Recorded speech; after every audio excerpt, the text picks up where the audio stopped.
Hello friend, मैं एक्समार्ट and आप सबका स्वागत करता हूं आपके अपने YouTube channel nursing guide classes के अंदर। तो फ्रेंड, एक बार फिर मैं आप लोगों के लिए जितने भी अपकमिंग एग्जाम है उनके रिगार्डिंग कुछ इंपॉर्टेंट एमसीक्यू लेके आया हूं। तो अगर आपको आज की क्लास अच्छी लगे तो क्लास को लाइक जरूर करें, हमारे चैनल पर नए हो तो चैनल को सब्सक्राइब जरूर करें। और अगर आपको हमारे रिगार्डिंग पढ़ाए गए जो मटेरियल है वो चाहिए तो हमारा टेलीग्राम चैनल है वो आप ज्वाइन कर सकते हैं। तो ज्यादा टाइम वेस्ट नहीं करते हैं, आज की क्लास का पहला क्वेश्चन है वो स्टार्ट करते हैं। पहला क्वेश्चन क्या पूछ रहा है कि डिफरेंस बिटवीन डायस्टोलिक, क्या पूछा है, difference between diastolic and systolic pressure. क्या आपका जो डायस्टोलिक प्रेशर होता है, जो सिस्टोलिक प्रेशर होता है, उनके बीच में जो डिफरेंस होता है उसको आप किस नाम से जानते हो? पल्स प्रेशर के नाम जानते हो, ब्लड प्रेशर के नाम जानते हो, कार्डिक आउटपुट के नाम जानते हो, या पल्स डेफिशिएट के नाम से आप जानते हो? तो friend, one by one in चारों के बारे में अगर अपन बात करें तो पल्स डेफिशिएट होता है आपकी जो एपिकल पल्स होती है और आपकी जो रेडियल पल्स होती है, उनके बीच में जो डिफरेंस होता है उसको बोलते हैं अपन pulse pressure, sorry pulse deficit. ठीक है। कार्डिक आउटपुट की बात करें कि आपका हार्ट है वो 1 मिनट में कितना ब्लड निकाल रहा है, वो होता है आपका कार्डिक आउटपुट। ठीक है। ब्लड प्रेशर की बात करें तो आपकी जो ब्लड वेसल्स के ऊपर ब्लड के द्वारा लगाया गया प्रेशर क्या होता है, ब्लड प्रेशर होता है। और पल्स डेफिशिएट क्या होता है, पल्स डेफिशिएट का मतलब होता है systolic pressure minus diastolic pressure, यानी सिस्टोलिक और डायस्टोलिक के बीच में जो डिफरेंस होता है वो आपका पल्स प्रेशर कहलाता है। ठीक है। एक बार फिर इनको एज ए नोट्स पे अपन पढ़ लेते हैं जो आपके लिए सुटेबल रहेगा। पल्स डेफिशिएट की बात करते हैं, difference between apical pulse and radial pulse, कि जो आपकी एपिकल पल्स होती है और जो रेडियल पल्स होती है उसके बीच में जो डिफरेंस होता है उसको आप क्या बोलते हो, पल्स डेफिशिएट के नाम जानते हो। फ्रेंड, जो एपिकल पल्स होती है उसके रिगार्डिंग बहुत सारे क्वेश्चन आपके बनते हैं। पहला तो बन गया ये पल्स डेफिशिएट का। दूसरा जो बनता है वो बनता है location of pulse apical pulse. तो एपिकल पल्स की जो लोकेशन होती है वो होती है left side, left mid clavicular line और से अपन नीचे आएंगे तो फिफ्थ इंटरकोस्टल स्पेस पर आपकी क्या रहेगी, एपिकल पल्स वो आपको मिलने वाली है। यानी फिफ्थ इंटरकोस्टल स्पेस पे आपको मिलेगी, कहां मिलेगी, लेफ्ट साइड मिलेगी, मिड क्लेविकुलर लाइन के ऊपर मिलेगी। ठीक है। तो इस चीज का आपको ध्यान रखना है। ओके। देन आ रहा है आपका कार्डिक आउटपुट। कार्डिक आउटपुट का मतलब होता है हार्ट के द्वारा 1 मिनट में जो ब्लड आउट किया जाता है उसको बोलते हैं अपन कार्डिक आउटपुट। ठीक है। कार्डिक आउटपुट को आपको निकालना है तो उसके लिए आप कैसे निकालोगे, स्ट्रोक वॉल्यूम को मल्टीप्लाई करोगे हार्ट रेट से। आपका stroke volume average on average होता है 70 ml। ठीक है। उसको आप मल्टीप्लाई कर लोगे, आपकी हार्ट रेट होती है 72, तो आप इसका मल्टीप्लाई करोगे तो आपका अप्रोक्स 5 लीटर के आसपास आपका कार्डिक आउटपुट है वो आ जाएगा। ब्लड प्रेशर होता है the pressure generate by blood against blood vessels, कि आपकी जो ब्लड वेसल्स होती है उसके ऊपर जो प्रेशर लगता है, ब्लड वेसल्स के ऊपर जो प्रेशर लगता है ब्लड के द्वारा, उसको आप क्या बोलते हो, ब्लड प्रेशर बोलते हो। और पल्स प्रेशर किसको बोलोगे, सिस्टोलिक माइनस डायस्टोलिक। जो सिस्टोलिक ब्लड प्रेशर होता है उसको माइनस करोगे आप डायस्टोलिक से, तो आपका पल्स प्रेशर है वो निकल के आ जाएगा। तो आपका क्वेश्चन क्या था कि the difference between diastolic and systolic pressure is known as, तो क्या कहलाएगा आपका, आपका कहलाया जाएगा पल्स प्रेशर है वो कहलाएगा। तो ऑप्शन ए है यहाँ पर आपका क्या हो जाएगा, राइट हो जाएगा। आगे चले क्वेश्चन नंबर सेकंड के ऊपर। तो सेकंड क्वेश्चन क्या कह रहा है,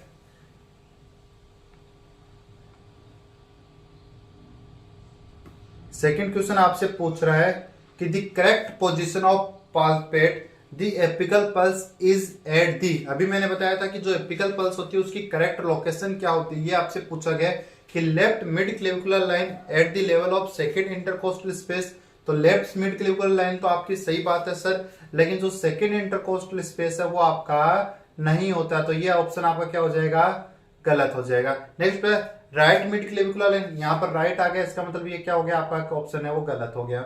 left mid clavicular line at the level of fifth intercostal space, ये आपका सही हो सकता है, लेकिन आगे चलते हैं। राइट आ गया, ऑलरेडी यहाँ पर गलत हो चुका है, तो ये भी आपका गलत हो जाएगा। राइट आंसर क्या रह जाएगा, सी है वो आपका राइट आंसर रह जाएगी। सर जो मिड क्लेविकुलर लाइन होती है ये आपकी क्लेविकल होगी, इसकी मिड क्लेविकुलर लाइन लोगे, इससे आप नीचे आओगे फिफ्थ इंटरकोस्टल स्पेस पे, यहाँ पर आपको आपकी एपिकल पल्स है वो क्या हो जाएगी, फील हो जाएगी। ठीक है। तो आगे चलते हैं, आगे चलें तो आपके लिए नेक्स्ट क्वेश्चन आ रहा है। नेक्स्ट क्वेश्चन क्या पूछ रहा है कि एक जर्की पल्स विथ, क्या पूछ रहा है, एक jerky pulse with full expansion and sudden collapse is.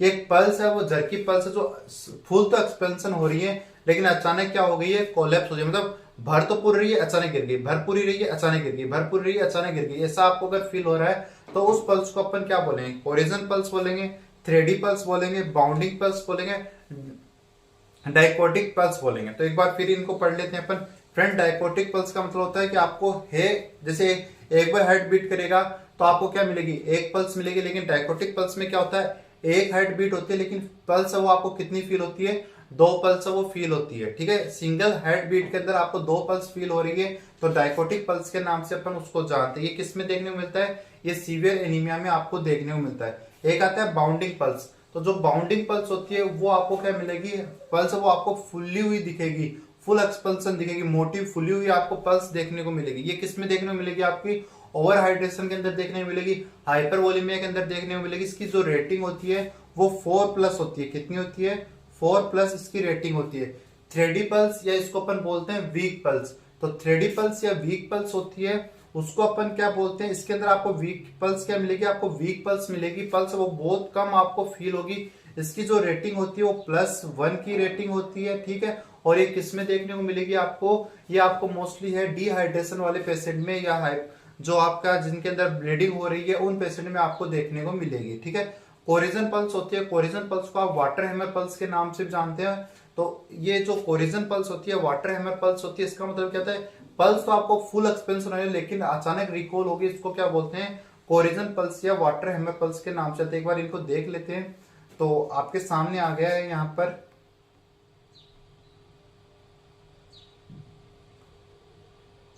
क्या बता रहा है, Corrigan pulse also known as water hammer pulse या कोलेप्सिंग पल्स, इसको वाटर हैमर पल्स या कोलेप्सिंग पल्स के नाम से भी अपन जानते हैं। Jerky pulse with full expansion and sudden collapse, jerky pulse है, फुल एक्सपेंशन हो रहा है लेकिन अचानक क्या हो रही है, कोलेप्स हो रही है, ऐसी पल्स को आप क्या बोलोगे, कोरिजन पल्स के नाम से जानते हो। आपका नेक्स्ट क्वेश्चन यहाँ पर निकल के आ रहा है कि भाई कोरिजन पल्स है वो किसके अंदर देखने को मिलेगी। तो अपना राइट आंसर कमेंट करिए फ्रेंड की क्वेश्चन आ गया कोरिजन पल्स है वो किसके अंदर देखने को मिलेगी। तो राइट आंसर कमेंट करिए, कोरिजन पल्स कहाँ देखने को मिलेगी आपको। तो कोरिजन पल्स है वो आपको देखने को मिलेगी, कहाँ देखने को मिलेगी, तो ये आपको देखने को मिलेगी एरोटिक वाल रिगर्जिटेशन के अंदर। कहाँ मिलेगी, एरोटिक वाल रिगर्जिटेशन में आपको देखने को मिलेगी। ठीक है, कैसे देखने को मिलेगी, ये मान लो आपका हेड है, यहाँ से आपकी एरोटा निकल रही है, एरोटा के ऊपर एक एरोटिक वाल है वो प्रेजेंट होता है। तो एरोटिक वाल क्या करता है, पहली बात तो ये वन वे वाल होता है, जिससे आपका जो वेंट्रिकल है, लेफ्ट वेंट्रिकल है, उसके अंदर कॉन्ट्रेक्शन होगा तो हेड एरोटा के द्वारा आपकी बॉडी में चला जाएगा। हेड ब्लड चला तो जाता है और चले जाने के बाद आपका एरोटिक वाल है वो क्या हो जाता है, बंद हो जाता है।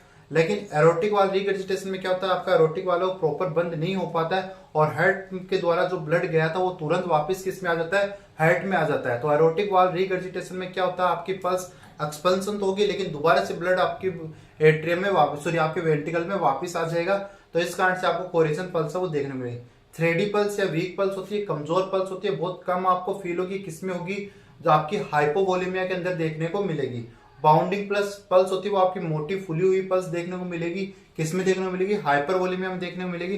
डायकोस्टिक pulse single heart rate but double pulsation seen, ये किसमें देखने को मिलेगा, सीवियर एनीमिया में देखने को मिलेगा। तो यहाँ पर आपकी क्या पूछा है, jerky pulse with full expansion as and sudden collapse is, तो ये क्या होगी आपकी, ये आपकी होगी कोरिजन पल्स के नाम से आप उसको जानोगे। आगे मूव करते हैं।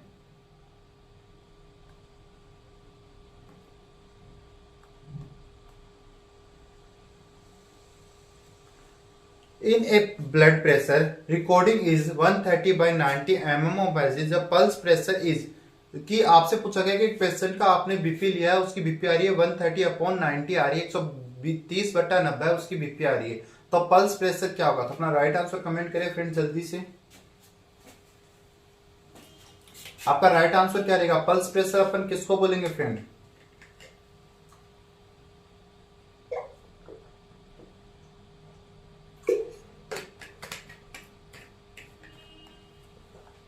तो अगर अपन पल्स प्रेशर की बात करें तो भी मैंने बताया था पल्स प्रेशर क्या होता है, systolic BP minus diastolic BP है वो क्या कहलाता है, आपका पल्स प्रेशर है वो कहलाता है। ठीक है, तो सिस्टोलिक बीपी कितनी आ रही है, सिस्टोलिक बीपी आ रही है आपकी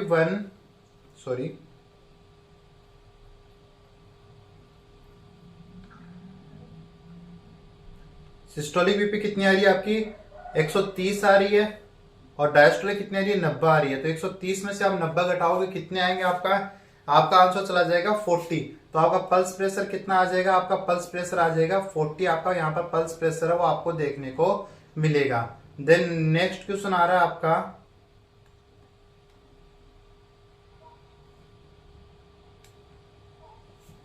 the normal pulse rate in newborn is, कि एक न्यूबॉर्न होता है उसके अंदर पल्स रेट है नॉर्मल कितनी होती है, 60 से 100 होती है, 60 से 80 होती है, 60 से 100 होती है, 120 से 140 होती है, या 50 से 60 होती है। तो अपना राइट आंसर क्या रहेगा फ्रेंड, राइट आंसर चला जाएगा 120 से 140, कहीं पर आपको 160 भी देखने को मिलेगी।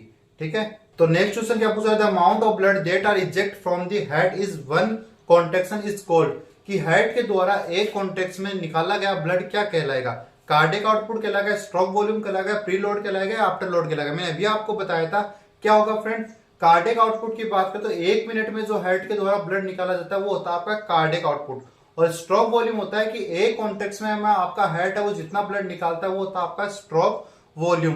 तो यहां पर आपका क्या रहेगा आंसर, स्ट्रोक वॉल्यूम में वो आपका आंसर रहने वाला है। ठीक है, देन नेक्स्ट क्वेश्चन की बात करें,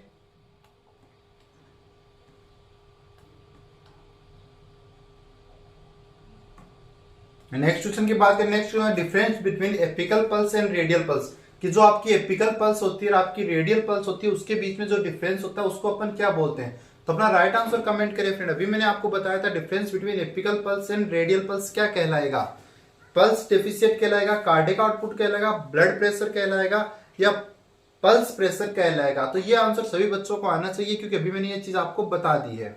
और एक बार फिर मैं आपको बताता हूँ, अगर आपको हमारी क्लासेस अच्छी लगती है तो क्लासेस को लाइक करें, चैनल पे नए हो तो चैनल को सब्सक्राइब जरूर करें। और उसके अलावा अगर आपको हमारे नोट्स चाहिए तो नोट्स के लिए आप क्या कर सकते हो, हमारे टेलीग्राम चैनल को डाउनलोड है वो कर सकते, जो सब्सक्राइब है वो कर सकते हो, और हमारे चैनल के जो नोट्स है वो आप वहां से ले सकते हो। ठीक है, तो difference between apical pulse and radial pulse क्या कहलाएगा, ये आपका राइट आंसर रहेगा पल्स डेफिशिएट। क्या कहलाएगा, पल्स डेफिशिएट कहलाने वाला है। ठीक है, आगे चले, pulse should not taken by, क्या पूछ रहा है कि pulse should not taken by thumb because, कि आप जो पल्स लेते हो वो थंब के द्वारा नहीं लेनी चाहिए। क्यों, इट इज कोज पेन, क्या इसके द्वारा पेन होता है, it not comfortable for the two the patient, ये पेशेंट के लिए कंफर्टेबल नहीं है, it can feeling the self pulse, none of this. तो फ्रेंड क्या होता है, आपके थंब के अंदर उसकी खुद की पल्स होती है, अगर आप थंब के द्वारा पल्स लोगे तो आपको ये पल्स तो आपकी रेडियल पल्स तो फील होगी, उसके साथ साथ आपकी थंब वाली पल्स है वो भी फील होगी। तो क्या होगा, आपकी पल्स की जो रीडिंग है उसके अंदर कुछ ना कुछ चेंजमेंट आपको देखने को मिलेगा। इस कारण से अपन कहते हैं कि थंब के द्वारा लेने पर सेल्फ खुद की थंब की जो पल्स है वो भी अपन को फील होती है, इस कारण से अपन को थंब के द्वारा पल्स वो नहीं लेनी चाहिए। तो आपका राइट आंसर क्या रह जाएगा, राइट आंसर ऑप्शन सी है वो आपका यहाँ पर रहने वाला है। आगे चलते हैं, तो आगे आपके लिए कुछ क्वेश्चन और हैं जिनके ऑप्शन आपको नहीं मिलने वाले हैं, डायरेक्ट आपको बताना है। तो पहली टर्म आ रही है ब्रेडिकार्डिया, दूसरी आ रही है टेकिकार्डिया। कि ब्रेडिकार्डिया क्या होती है, टेकिकार्डिया क्या होती है। तो ब्रेडिकार्डिया का मतलब होता है कि आपकी पल्स रेट है वो बिलो 60 बीट पर मिनट हो गई है, उसको तो अपन बोलेंगे ब्रेडिकार्डिया। और टेकिकार्डिया का मतलब होता है जिसकी पल्स रेट है वो 100 बीट पर मिनट से ज्यादा हो गई है, उसको अपन बोलेंगे टेकिकार्डिया। ठीक है फ्रेंड, इसके अलावा आगे चलते हैं, पैराडॉक्सिक पल्स आ रही है। तो पैराडॉक्सिक पल्स का मतलब क्या होता है कि ड्यूरिंग इंस्पायरेशन, जब आप सांस ले रहे हो तो उस समय आपको पल्स क्या होगी, वो पल्स है वो क्या फील होगी आपको। तो फ्रेंड पैराडॉक्सिक पल्स का मतलब क्या होगा कि ड्यूरिंग इंस्पायरेशन जब आप सांस ले रहे हो उस समय आपको पल्स वो क्या होगी, स्लो सुनाई देगी। क्या होगी, ड्यूरिंग इंस्पायरेशन पल्स क्या रहेगी, स्लो पल्स रहेगी। इसका रीजन क्या रहेगा, इसकी कौन कौन सी कंडीशन में आपको देखने मिलेगी, तो पेरिकार्डियाटिस में आपको देखने मिलेगी, क्योंकि जो कार्डियक की कवरिंग है, हेड की कवरिंग है वो क्या रहेगी आपकी स्वेल्ड रहेगी, वहां पर स्वेलिंग रहेगी। तो आपका जब आप क्या लोगे, इंस्पायरेशन दोगे तो आपका लंग्स क्या करेगा, लंग्स के प्रेशर आपके हेड के ऊपर पड़ेगा, क्योंकि हेड ऑलरेडी स्वेल्ड है। तो आपका हेड का आपका लंग का प्रेशर किस पे पड़ेगा, आपके हेड के ऊपर पड़ेगा, और आपका हेड है वो सही से कॉन्ट्रैक्ट और रिलैक्स नहीं कर पाएगा। इस कारण से आपको पल्स वो क्या होगी, वीक पल्स आपको दिखाई देगी या फील होगी। ठीक है, तो ये बात थी आपके। नेक्स्ट आ रहा है इंटरमीडिएट पल्स। इंटरमीडिएट पल्स का मतलब होता है कि एक रेगुलर इंटरवल के बाद पल्स आपकी क्या आ रही है, अब्सेंट है। एक रेगुलर इंटरवल के साथ पल्स क्या है, आपकी पल्स है वो आपको अब्सेंट दिखाई देगी, मतलब 2 पल्स फील होगी, फिर पल्स आपकी अब्सेंस हो जाएगी, 3 पल्स फील होगी, फिर आपकी जो पल्स है वो आपकी क्या हो जाएगी, अब्सेंस हो जाएगी। तो इंटरमीडिएट पल्स बोलते हैं। पल्स अल्टरनेशन का मतलब होता है आपकी टर्म आ रही है आपकी पल्स अल्टरनेट। पल्स अल्टरनेट का मतलब होता है कि आपको एक पल्स तो आपकी क्या फील होगी, फुल या आपको नॉर्मल फील होगी, दूसरी पल्स आपको स्लो फील होगी। एक पल्स आपको नॉर्मल फील होगी, दूसरी पल्स आपको स्लो है वो फील होगी, उसको बोलते हैं पल्स अल्टरनेट। तो फ्रेंड ये अपनी कुछ